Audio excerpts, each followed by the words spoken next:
మన సంస్కృతి, మన సాంప్రదాయాలు ఎప్పటికీ మనతోనే ఉండాలి. భారతదేశపు మహా గ్రంథాలు, కావ్యాల సంపూర్ణ సంకలనం. సబ్స్క్రైబ్ చేయండి. Tilak. A wide range of LED lights for indoor and outdoor use. GR Lights make India bright.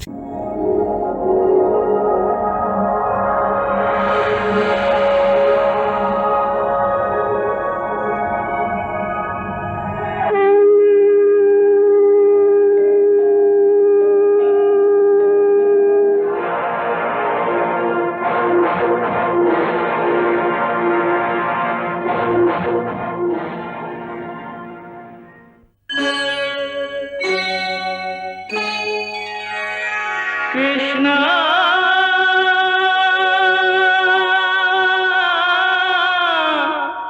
Krishna,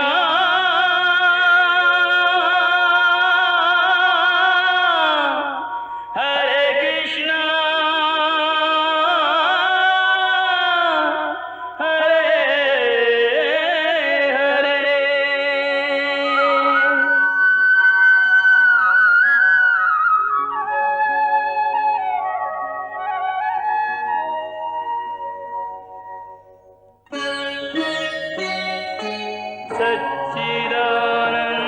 सच्चिदानन्दरूपाय विश्वोत्पत्त्यादिहेतवे तापत्रयविनाशाय श्रीकृष्णाय वयं नमः.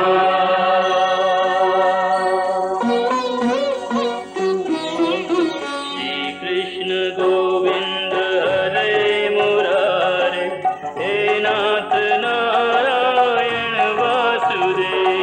हरे कृष्ण राधे कृष्ण राधे राधे कृष्ण कृष्ण हरे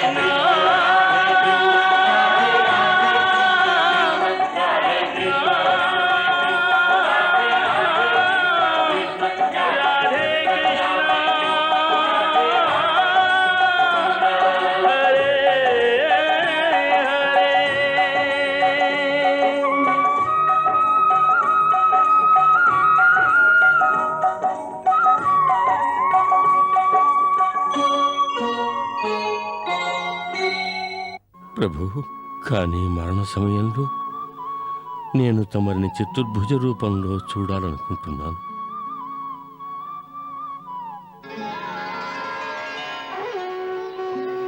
తథాస్తు.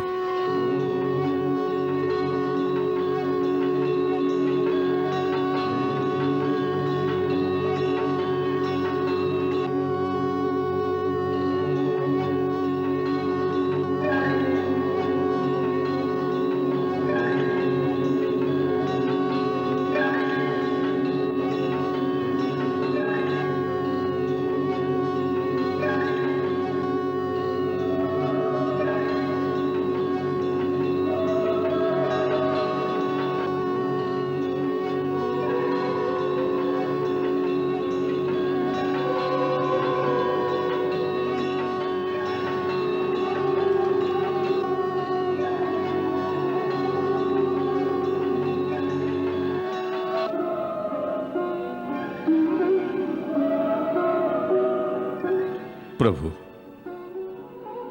గంగామాత నాతో చెప్పినది తమ సమక్షంలోనే నేను నా శరీరాన్ని త్యాగం చేస్తే నాకు ఆ సమయంలోనే తమ శ్రీచరణాల వద్ద ముక్తి లభిస్తుందని. నేనొచ్చేశాను. ఇప్పుడు తమ శ్రీచరణాల వద్ద నాకు ముక్తిని ప్రసాదించండి, స్థానం ఇవ్వండి. దేవవ్రత, నీవు నా పరమ భక్తుడవు.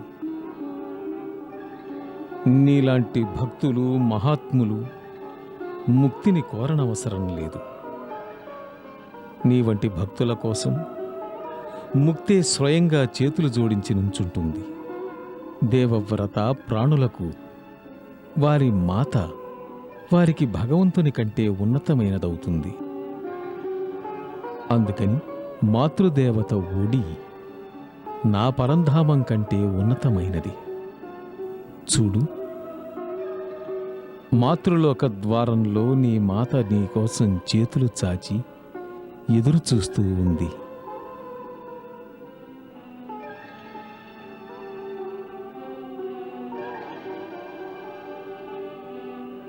వత్స, నవజాత నిష్పాప శిశువు వలె నీవు నీ మాత ఒడిలోకి చేరుకో. వెళ్ళు. దేవవ్రతుని దివ్యవ్రతము ముగిసి సాగెను యానము. ఇది భీష్మదేవుని యానము. ఇది ఉత్తరాయణ పుణ్యకాలము. పరమునకు ఇది మూలము. ఇది ఉత్తరాయణ పుణ్యకాలము. పరమునకు ఇది మూలము.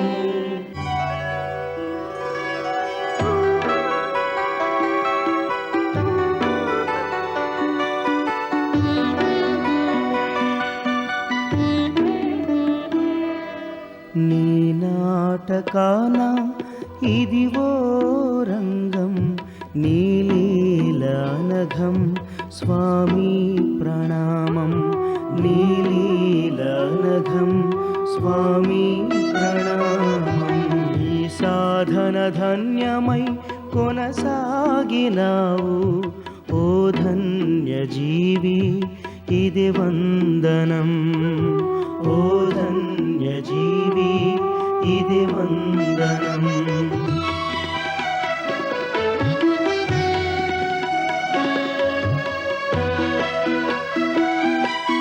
నీ బ్రహ్మచర్యము బహుపుణ్య కార్యము. నీ భీష్మ ప్రతినయే అది ఎంతో శ్లాఘ్యం. నేను గంగాపుత్రుడనైన దేవవ్రతుడను. ఆజన్మ బ్రహ్మచర్య వ్రతపాలన ప్రతిజ్ఞ చేస్తున్నాను. సమతా కీర్తి నిను దాటలేరు. జగతి తరించే నినుగాంచినది.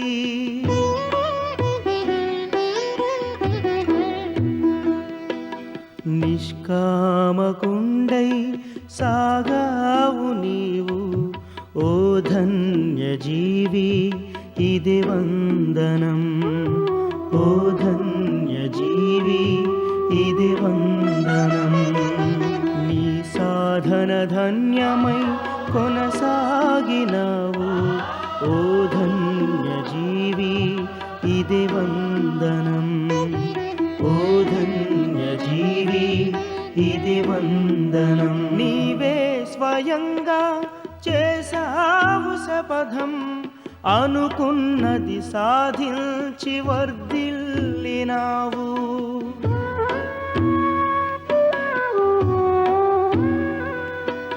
త్యజించినావయ్య సింహాసనమ్మే. మరిలేరు నీకు ఎటనైన సాటి.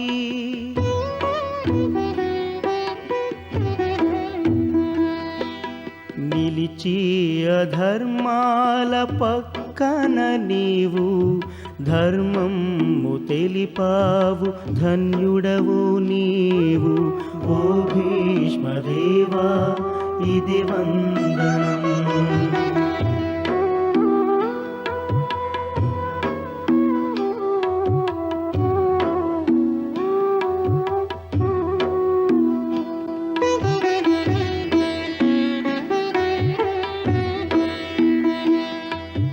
పార్థుడు నీపైన శరధారణంప సహించినావు పార్థుని చర్యలను.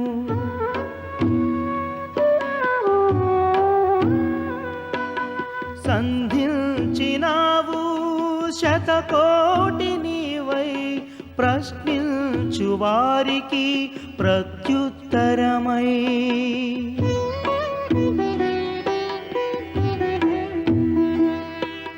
జగమే తపమే చేసింది నీకై. నిన్ను కోలుపోయే తుది భారతం ఓ భీష్మదేవా. ఇది వందనం. పరమాత్మ లీలలు తెలుసున్నవాడివి ఓ భీష్మదేవా. ఇది వందనం.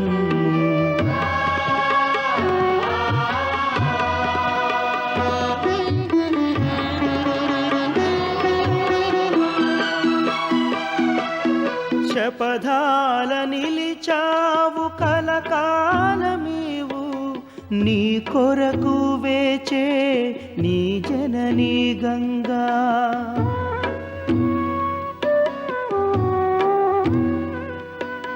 గంగా పుత్ర నీ గాథ సతతం నిలిచేను తానై బహుశాశ్వతానా.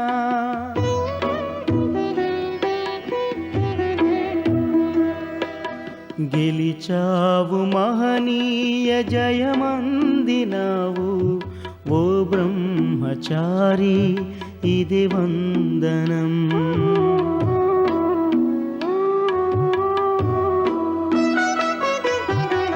ప్రభో ప్రభో ప్రభో ప్రభో ఇది వందనం ఇది వందనం. ఓ బ్రహ్మచారి ఇది వందనం. ఓ సత్యసంధా ఇది వందనం. ప్రభో ప్రభో ప్రభో ప్రభో ఇది వందనం ఇది వందనం.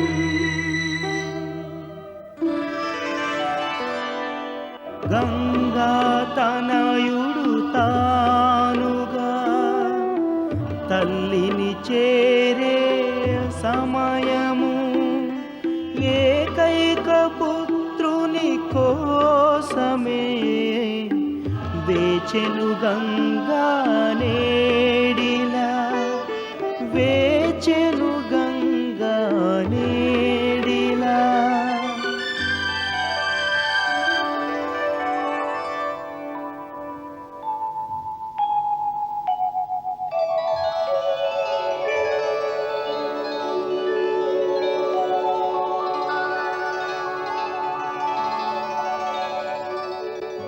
ఎంతటి దౌర్భాగ్యం గాంధారి! భీష్మ పితామహుడి రూపంలో ఒక మహామానవుడు లోకాన్ని విడిచి వెళ్ళాడు. కానీ లోకం ఎలా ఉందో అలాగే ఉంది. అంతా మునుపటి వలనే జరుగుతున్నది. రాజులు రాజ్యం చేస్తున్నారు, అందరూ తిని తిరుగుతున్నారు, ఏమీ జరగనట్టుగానే ఉన్నారు. కానీ నా మానసిక స్థితి ఏదో చెబుతున్నది. హస్తినాపురం పితామహుని భుజస్కంధాల మీదే ఉన్నట్టు నాకు అనిపిస్తున్నది. ఇక ఇప్పుడు వారి మరణానంతరం హస్తినాపురం యొక్క అస్తిత్వమే సమాప్తమైనట్టు నాకు అనిపిస్తూ ఉన్నది. నా అనుకున్న వాళ్ళు అందరూ నన్ను విడిచి వెళ్ళిపోయారు.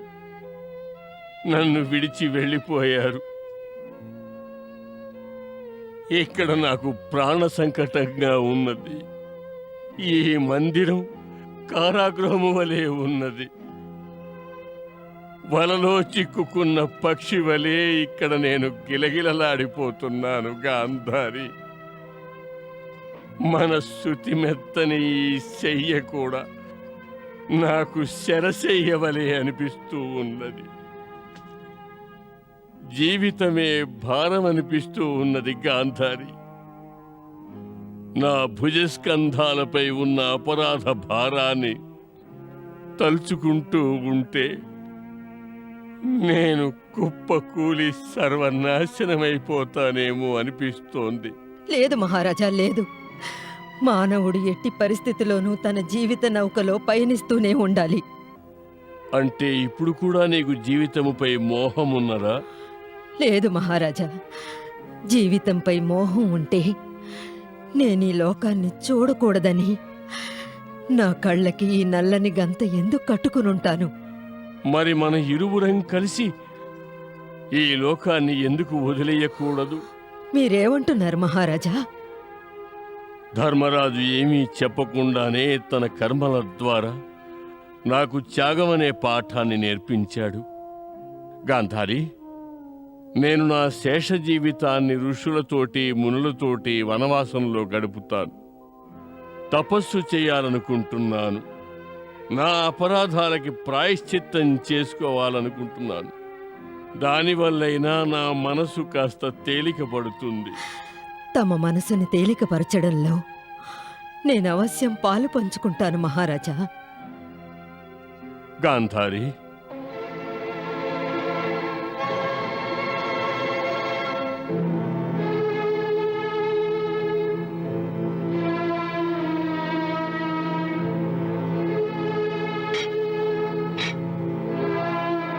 ఎవరయ్యా నువ్వు?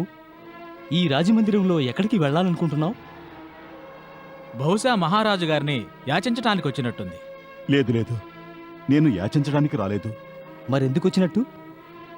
నేను ధృతరాష్ట్ర మహారాజుల వారిని కలవటానికి వచ్చాను. ధృతరాష్ట్ర మహారాజుల్నా? అవును, నేను ఆయన సోదరుణ్ణి. ఆ?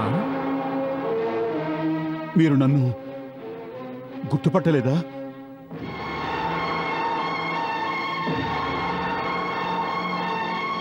మహామంత్రి విదురులా?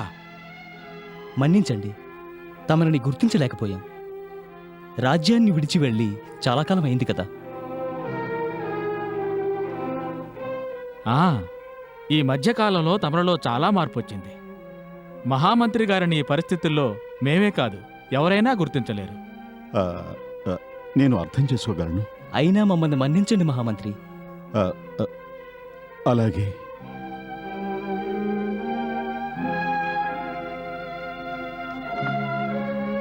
మహామంత్రి గారు తిరిగి రావడం మంచిదైంది. మ్మ్.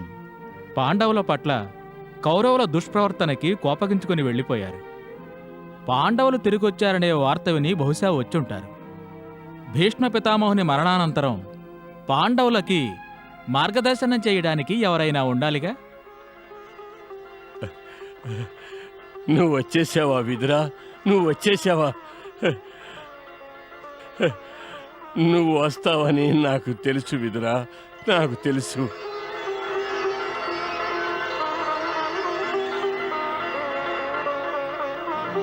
పాత విషయాలన్నిటినీ మర్చిపోయి నువ్వు తిరిగి వస్తావని తెలుసు. పాండవుల విజయం, పితామహుని మరణ వార్త విన్న తర్వాత కూడా నీవు తిరిగి రాకపోతే నేను నీ యందు సదా కోపంతోనే ఉండేవాడిని. నీకు తెలియదు, పితామహుని మరణం తర్వాత పాండవులను, నన్ను నీవు లేని లోటు తొలిచివేస్తున్నది. నువ్వు మాట్లాడవేం విదురా? ఇప్పటికీ నా మీద నీకు కోపం పోలేదా? చిన్నాన్నగారు, పాత విషయాలన్నీ మర్చిపోండి. వాటి కారణంగా మన వంశంలో విభేదాలొచ్చాయి. యుద్ధం అనివార్యమైంది. విదురా, మా బుద్ధి భ్రష్టు పట్టిపోయింది. మేం తమ మాటని పట్టించుకోలేదు. శ్రీకృష్ణుని భవిష్యవాణిని పెడచెవన పెట్టాము. ఆ తప్పుకి మేము భారీ మూల్యాన్ని చెల్లించుకోవలసి వచ్చినది. నాకు తెలుసు మహారాజా, నాకు ముందు నుంచే ఇలా జరుగుతుందని తెలుసు. యుద్ధం కురువంశాన్ని నాశనం చేస్తుందని. నేను ఆ వినాశనాన్ని చూడలేను. అందుకే ఇక్కడి నుంచి వెళ్ళిపోయాను. వినాశం తప్పలేదు, కానీ ఈ వంశంలోని కులదీపకులు 5 జీవించే ఉన్నారు. ఈశ్వరుడు వారిని సదా రక్షించుగాక. విదురా, నువ్వెలాగూ వచ్చావు గనక పాండవులందరికీ మార్గదర్శకుడుగా ఉండు. నీ జ్ఞానవాక్కులతో వాళ్ళందర్నీ ముందుకు నడిపించు.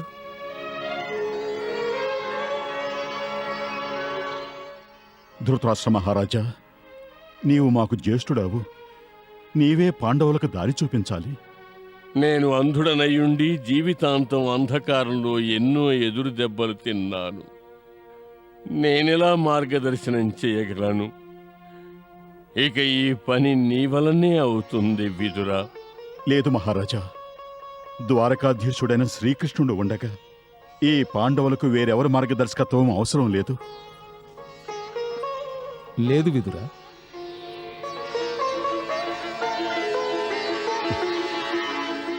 నేను చెప్తున్నాను, ఈ బాధ్యతను నువ్వే స్వీకరించాలి.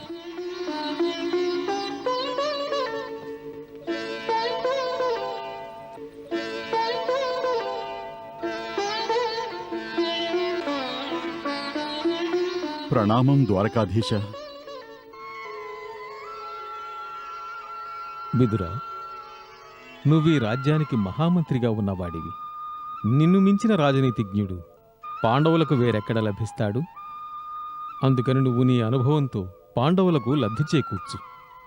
ప్రభు, నేను తమ భక్తుడను. అదే తమ ఆజ్ఞ అయితే నేను అవశ్యం పాటిస్తాను. కాని ప్రభు, ఇప్పుడు రాజనీతి, లోక ప్రలోభాల పట్ల నా మనసు విరక్తి చెందింది. అవును విదురా, నా పుత్రుడు పితామహుడు మరణించిన తర్వాత నా మనసు కూడా లోకము నుండి విరక్తి చెందినది. ఇలాంటి లోకంలో ఉండి ఏం లాభం? ప్రపంచంలో మనం ఉన్నా లేకున్నా ప్రపంచం ఇలాగే నడుస్తుంది, ఇలాగే నడుస్తూ ఉంటుంది. కానీ ఈ ప్రపంచంలో మనం ఉన్నంతకాలం మనం మన కర్తవ్యాన్ని పాటించవలసిందే.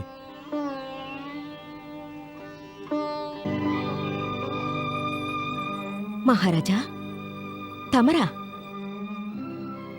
కబురు చేసి ఉండాల్సింది. రాజమందిరాన్ని వదిలిపెట్టి తమరెందుకొచ్చారు? ఒక రాజమందిరమే కాదు, సర్వము విడిచి వెళ్ళాలని మేము నిర్ణయించుకున్నాం. సర్వం విడిచి వెళ్లాలనే నిర్ణయమా? ఎందుకా నిర్ణయం తీసుకున్నారు? అవును కుంతి, లోకం మీద విరక్తి కలిగినప్పుడు ఈ వైభవ జీవితం గడపడంలో అర్థమే లేదు. నువ్వు సరిగ్గా చెప్పావక్కా. వైభవాల మీద కోరికున్నంత వరకు ఈ ప్రపంచం అందంగా కనపడుతుంది.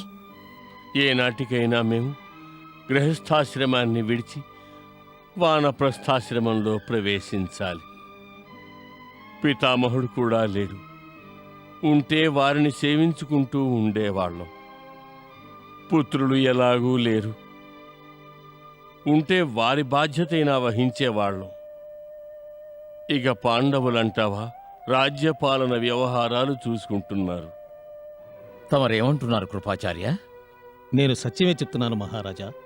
ధృతరాష్ట్ర మహారాజు, మహారాణి గాంధారి హస్తినను విడిచిపెట్టి వానప్రస్థానికి వెళ్లాలనుకుంటున్నారు. లేదు లేదు, అది ఎలా వీలవుతుంది? మాతాపితలు వానప్రస్థానానికి వెళ్ళిపోతే పుత్రుడు రాజసింహాసనంపై కూర్చుని రాజ్యం చేయడమా? నేను పెదనాన్న ధృతరాష్ట్రుణ్ణి, మాత గాంధారిని వానప్రస్థానానికి వెళ్ళనివ్వను, ఏమాత్రమూ వెళ్ళనివ్వను. ఆచార్య, నేను యుద్ధం యొక్క భీషణ పరిణామాల్ని స్వీకరించాను. పితామహుని మరణఘాతాన్ని కూడా నేను సహించాను. ఇప్పుడిలా పెదనాన్న ధృతరాష్ట్ర మహారాజు, మాత గాంధారి వానప్రస్థానానికి వెళితే ఆ దుఃఖాన్ని నేను సహించలేను.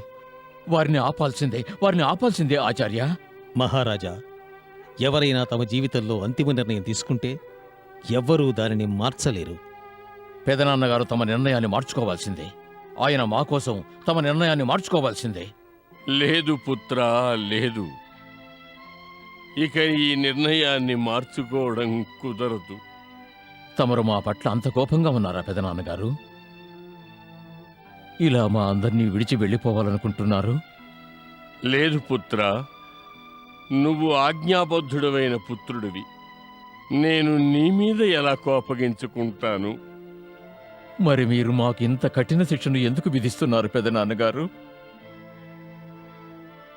ఎవరి చల్లని నీడలో మేము ఉన్నామో ఆ నీడ ఇప్పుడు తొలగిపోతుంది. నా వల్ల అంత అపరాధం ఏం జరిగింది? పెదనాన్నగారు, నా వల్ల అంత తప్పు ఏం జరిగింది? లేదు పుత్రా, నీ వల్ల ఏ తప్పు జరగలేదు. మా సేవలలో ఏదైనా లోపం జరిగిందా? లేదు నాయనా, లేదు. మరెందుకు వానప్రస్థానానికి వెళ్ళాలనుకుంటున్నారు? పుత్రా, నేనీ నిర్ణయాన్ని ధర్మాన్ననుసరించి, శాస్త్రాలననుసరించి తీసుకున్నాను.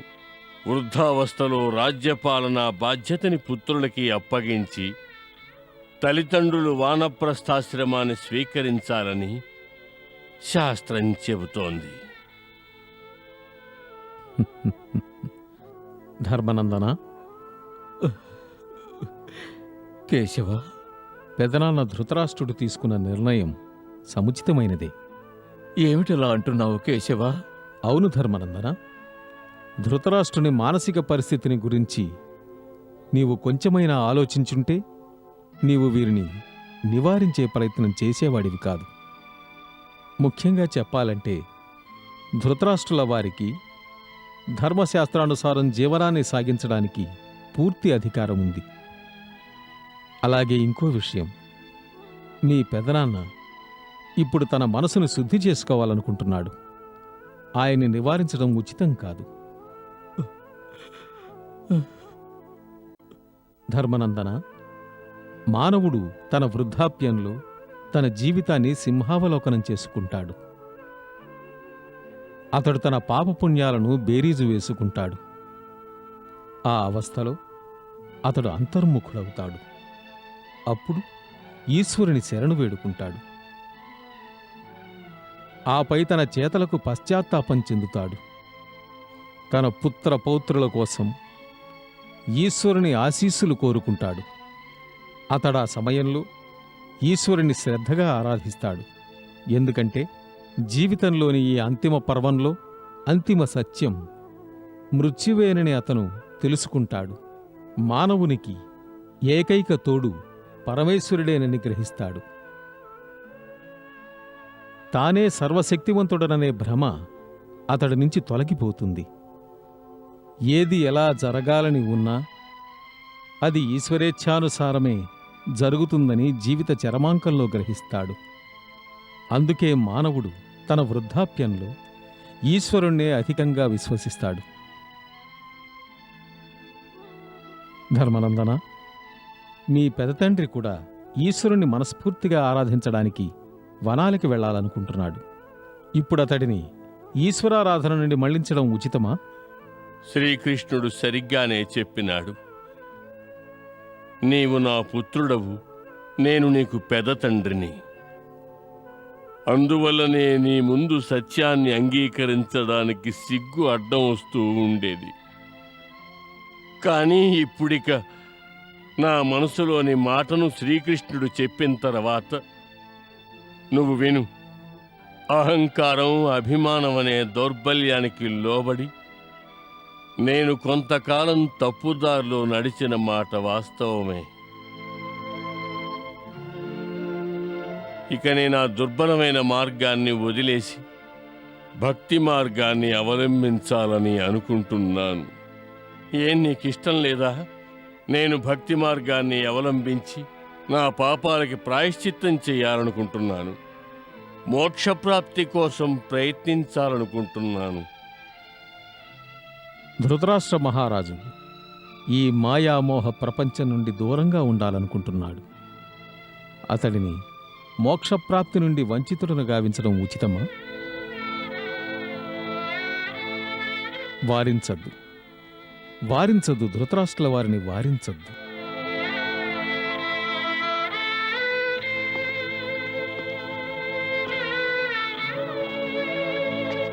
ప్రణామం పెదనాన్నగారు. ఆయుష్మాన్ భవ, ఆయుష్మాన్ భవ. నేను చెప్పానుగా, నా నిర్ణయం మారదు. నేనెట్టి పరిస్థితుల్లోనూ ధృతరాష్ట్ర మహారాజులు అక్క గాంధారితోటి వానప్రస్థానికి వెళ్లాల్సిందే. కానీ మాత, నీవు మా అందరినీ ఒంటరిగా వదిలేసి వానప్రస్థానానికి ఎలా వెళ్ళగలవు? అవును మాత, మేము లేకుండా ఎలా ఉండగలం? నువ్వు జీవితమంతా కేవలం దుఃఖంతోనే గడిపావు. పరివార సుఖం నీకు ఎన్నడూ లభించలేదు. మాత, దుఃఖభరిత దినాలు గడిచిన తరువాత, ఇన్ని కష్టాలు అనుభవించిన తరువాత ఇప్పుడే సుఖశాంతులతో జీవించే సమయం వచ్చినది. మేమందరం మేము సేవించుకునే అవకాశం కలిగింది. నువ్వు మమ్మల్ని విడిచి వెళతానంటావా? ఇది ఉచితం కాదు మాత, ఇది ఉచితం కాదు. నాకు తెలుసు, మీరందరూ మమకారానికి అధీనులై మాట్లాడుతున్నారు. కానీ ఎక్కడ కర్తవ్యాన్ని, ధర్మాన్ని నిర్వర్తించాలో అక్కడ మమకారాన్ని త్యాగం చెయ్యాలి. నా కర్తవ్యం, నా ధర్మం ఇదే. నేను నా జ్యేష్ఠులకి వృద్ధాప్యంలో సేవ చెయ్యాలి. ఏదేవైనా నేను వారింటి కోడల్నేగా. అందుకని నన్ను పెదనాన్నగారితో అడవికి వెళ్లకుండా అడ్డుకోకండి. పెదనాన్న పెదనాన్న పెదనాన్న ఏం పెదనాన్న? మేము నీ పుత్రులం, మేము నీ రక్తాన్ని పంచుకున్నాం. అయినా నువ్వు మమ్మల్ని మరిచి ఆయన పేరే పదే పదే చెప్పిస్తున్నావు. ఏమే నీకేం కాదా? భీమసేన, నీకు మమకారం ఉంటే ఉండొచ్చు కాక, కానీ మమకారంలో పడి నీ జ్యేష్ఠుల్ని అవమానించే అధికారం నీకు లేదు.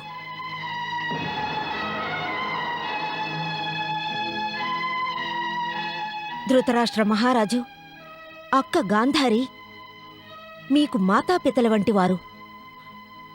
వారిని అవమానించడం నన్ను అవమానించడంతో సమానం. నే వారి తమ్ముడు భార్యని. వారిని అవమానిస్తే నేను సహించలేను. తమ జ్యేష్ఠుల్ని గౌరవించడం కురువంశ సంప్రదాయం. అది మన ధర్మం. కానీ వారెప్పుడు తమ ధర్మాన్ని పాలించలేదు మాత. వాళ్ళు పాటించినంత మాత్రాన మనం పాటించకుండా ఉంటావా? ప్రతి వ్యక్తి తన ధర్మాన్ని పాటించి తీరవలసిందే. మరి నువ్వు మాకు కౌరవులతో యుద్ధం చేయమనే ప్రోత్సాహాన్ని ఎందుకు ఇచ్చినట్టు? వాసుదేవుడి ద్వారా సందేశాన్ని పంపించి మాలో ప్రతీకారాగ్ని ఎందుకు జ్వలింపజేశావు? తిరిగి రావడం జరిగితే నుదుటి మీద కౌరవుల రక్తంతో విజయ తిలకాన్ని దిద్దుకుని రమ్మన్నావు. ఎందుకు అలా అన్నావు?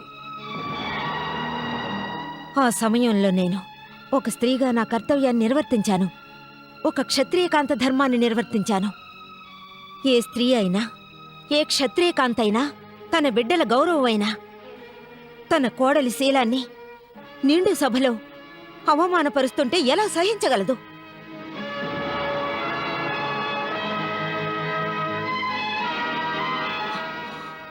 ఆ పగ, ఆ ప్రతీకారం ద్రౌపది పట్ల అపరాధం కౌరవుల మరణంతోనే తీరిపోయాయి.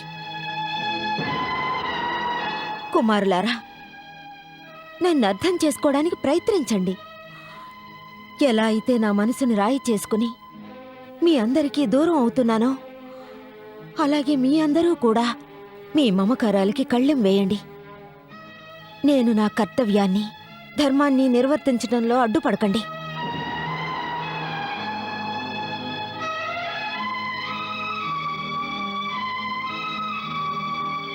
నేను ధృతరాష్ట్ర మహారాజుకి, సోదరి గాంధారికి తోడు నీడగా వారితోనే ఉండాలనుకుంటున్నాను. వృద్ధాప్యంలో వారికి సేవ చెయ్యాలనుకుంటున్నాను. వారికి చేయూతగా ఉండాలనుకుంటున్నాను.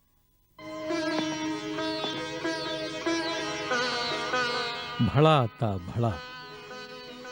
నీ అందరు పుత్రుల వలనే ధర్మరాజు కూడా తన ధర్మాన్ని మరిచిపోయాడు.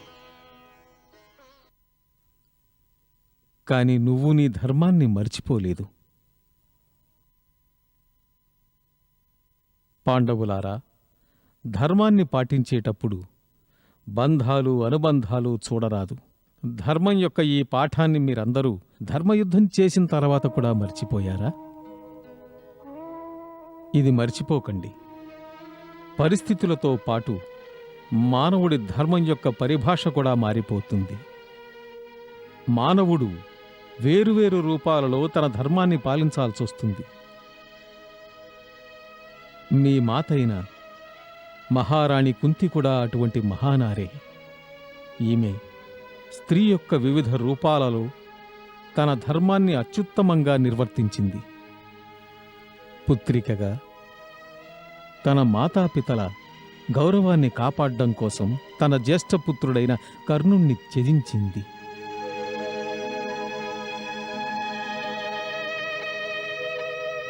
ఒక భార్యగా సకల సుఖదుఖాలను మౌనంగా సహించింది.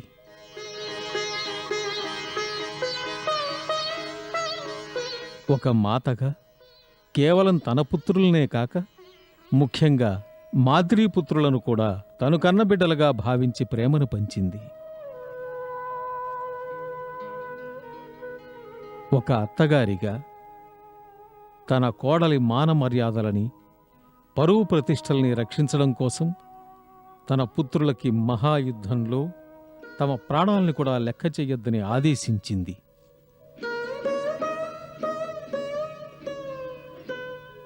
ఇప్పుడు ఒక కోడలిగా తన జ్యేష్ఠులకు సేవ చెయ్యాలనుకుంటున్నది.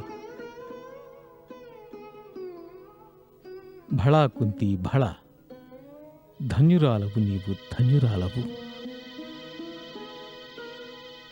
కనుక పాండవులారా, ధర్మనందన, తన కర్తవ్యాన్ని ధర్మాన్ని నిర్వర్తించడానికి మీ మాతృమూర్తిని వానప్రస్థానికి వెళ్ళనివ్వండి.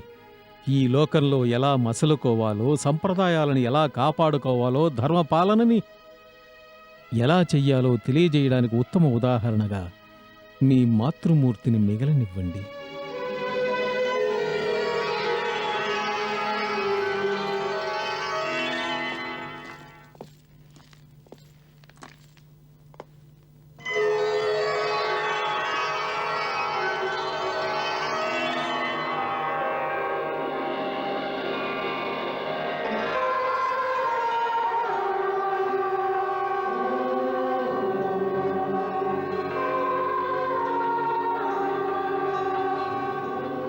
భక్తవత్సల, కమలనయన, నారాయణ, నీకు నా ప్రణామములు.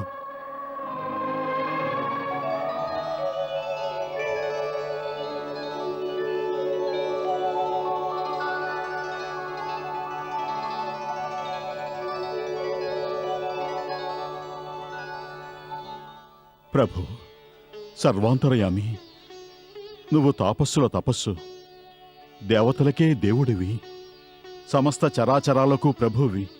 తమకి నా ప్రణామములు. చిన్నాన్న,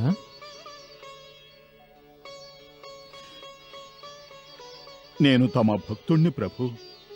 భగవంతునికి భక్తునికి గల సంబంధానికి ఇప్పుడు మరో పేరుని పెట్టవద్దు. ఈ లోకంలో ఎప్పుడైతే ఆత్మ శరీరధారణ చేస్తుందో, శరీరంతో కలిసి ఉన్న సంబంధాలను కూడా ఆదరించవలసి వస్తుంది. అందుకే నేను నా జ్యేష్ఠులను అన్ని వేళలా గౌరవిస్తాను. చిన్నాన్న, ధర్మరాజు నిన్ను పదే పదే తలుచుకున్నాడు. ఎంతో ఆతృతగా నీకోసం ఎదురుచూశాడు. నువ్విలా హస్తినాపురాన్ని విడిచి వెళ్ళుండకూడదు. అవును ప్రభు, అది నా తప్పే. నేను సత్యాన్నించి దూరంగా పారిపోయాను. పైగా లోకంలో భగవంతుని గురించి అన్వేషించాను. తమరు మా ఎదురుగానే ఉన్నారు. అయినా నేను తమర్ని అన్వేషిస్తూ తిరిగాను. ప్రభు, ఈ మందమతిని క్షమించు. ఉదయాన మందమతంటూ సంధ్యవేళ ఇంటికి తిరిగొస్తే అతనిని మందమతి అనరు. ఇప్పుడు తమరు ఎక్కడికి వెళ్ళవలసిన అవసరం లేదు.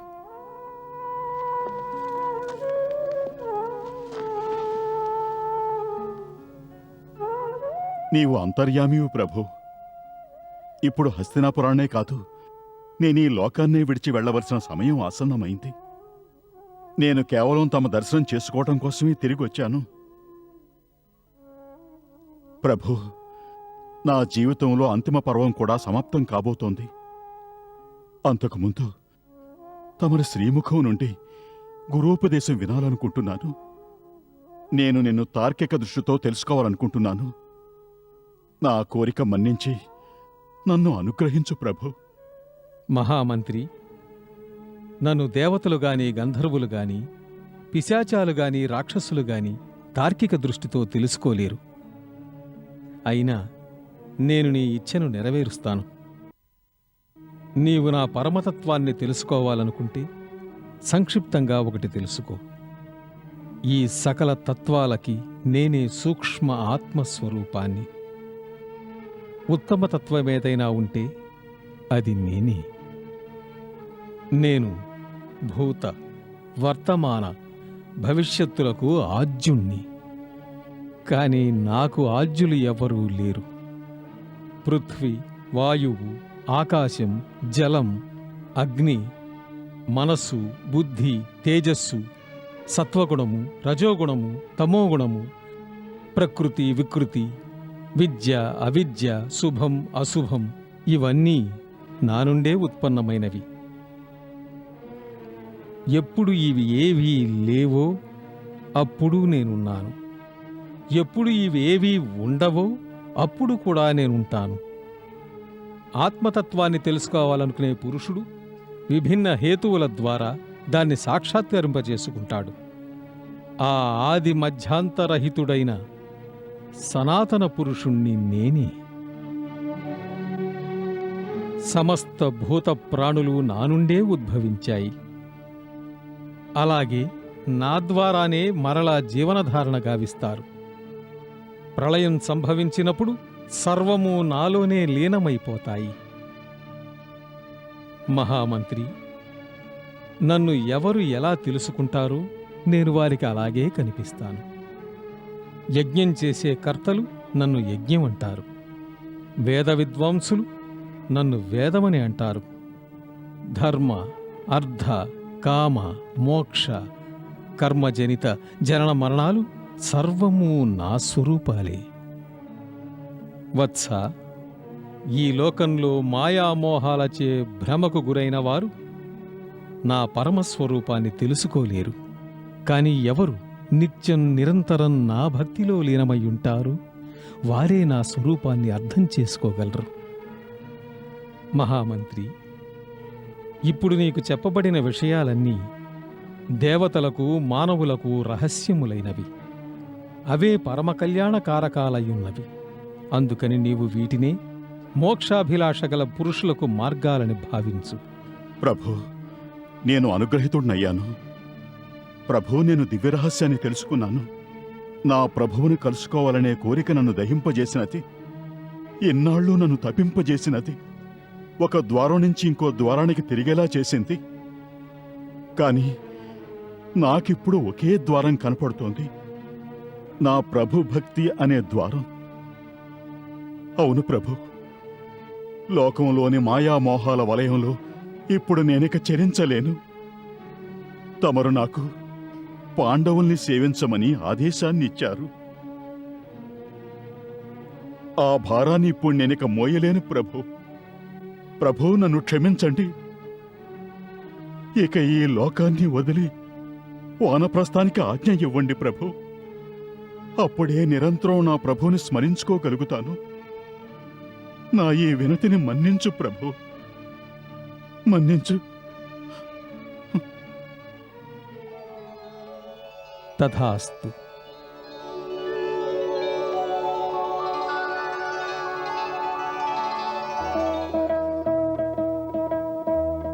ముగిసెలే కోరినది కలగా, తీరింది యుగం కదిలారు కడకు.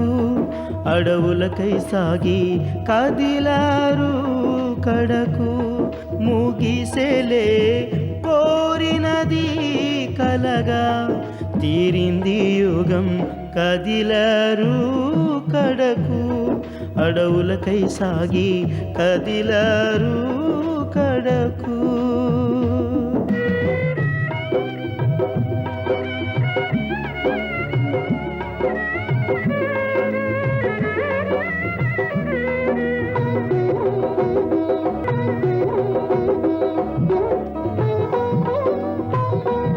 జీవితమంతా చీకటి పాలే, జీవితమంతా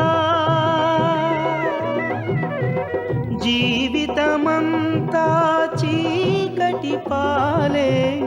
ఎదను దాటని గాఢాంధకారం, కడకు మిగిలెను ఓ శూన్యం. నిన్నటి ఆనందాలే, తీరింది యుగం కదిలారు కడకు.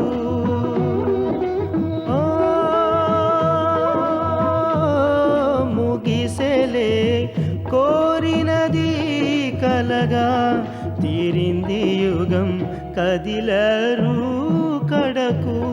అడవులకై సాగి కదిలారు కడకు.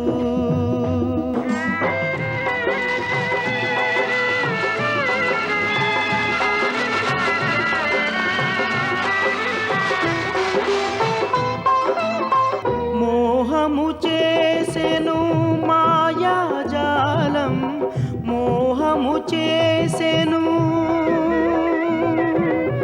మోహము చేసెను మాయాజాలం. తుదగా పంపెను అడవుల కోసం, మోక్షము సాధ్యమాయి జీవులకు తీరవు వ్యామోహాలు ఇది అంధుని అనం కదిలారు కడకు కృష్ణ